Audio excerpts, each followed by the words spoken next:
we could have moved into a play one a lot faster on that run. Okay, drop. All right, Petro on black. Petro on black, head back down. Alex, out the lure!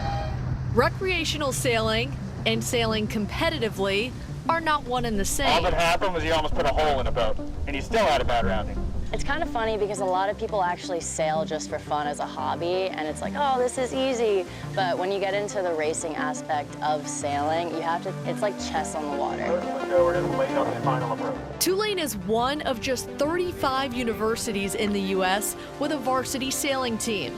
Sailing is a sport that involves two different races, team racing and fleet racing. Team racing is 3 boats of a school versus 3 boats of another school, and the whole point is trying to win with the lowest amount of points possible instead of fleet racing, which is 1 boat and 18 schools. And it's just a race to the finish line. Yep. In the boat, there are 2 athletes, the skipper and the crew. The skipper drives the boat and is in control of the mainsail. The crew is in charge of the smaller sail in the front, called the jib.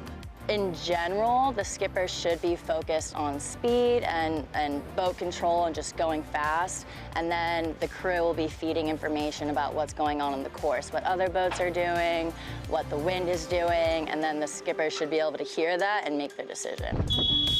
So what happens if there is no wind? As I like to say, if it's a great day for golf, it's a bad day for us. You know, it's a weather delay just like anything else. For other sports, you know, might have a rain delay. Rain doesn't delay us. It's really if there's a matter of lightning, no wind, or so much wind that it's dangerous.